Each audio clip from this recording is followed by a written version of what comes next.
ஊடகவியலாளர் பிரகீத் எக்லிகோட கடத்தல் மற்றும் காணாமல் போனது தொடர்பான தொடர்ச்சியான விசாரணையில் குற்றப்புலனாய்வு திணைக்கள பணிப்பாளர் ஷானி அபேசேகர ஒரு சாட்சியாக பெயரிடப்பட்டுள்ளார் என்று சட்டமா அதிபர் நீதிமன்றத்துக்கு அறிவித்துள்ளார்.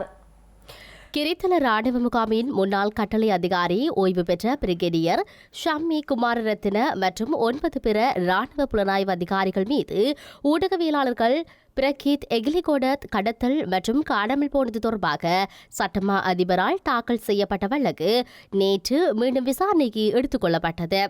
விசாரணையின் போது மேலதிக சொலிசிஸ்டர் ஜெனரல் வசந்த பெரேரா ஆதாரங்களை சமர்ப்பித்தார்.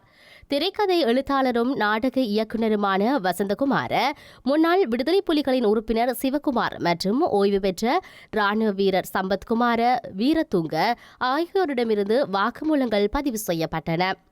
சாட்சி பரிசோதனைக்கு பிறகு பாதிக்கப்பட்ட தரப்புக்காக முன்னிலையான ஜனாதிபதி சட்டத்தரணி உபுல் குமார பெருமா 2015ஆம் ஆண்டு முதல் இந்த வழக்கில் முன்னணி புலனாய்வாளராக பணியாற்றிய குற்றப்புலனாய்வு திணைக்கள பணிப்பாளர் ஷானி அபேசேகரவை சாட்சியாக பெயரிடுமாறு சட்டமா அதிபரிடம் தான் முன்னரே கோரியிருந்ததாக நீதிமன்றத்துக்கு தெரிவித்தார். இந்த கோரிக்கை நவம்பர் மாதம் 29, 2022 அன்று விடுவிக்கப்பட்டதாகவும் அப்போதைய அரசு தரப்புக்காக முன்னிலையான மேலதிக சொலிசிஸ்டர் ஜெனரல் டிலிமா பீரிஸ் இந்த கோரிக்கையை பரிசீலிக்கப்படும் என்று ஒப்புக்கொண்டதாகவும் அவர் கூறினார்.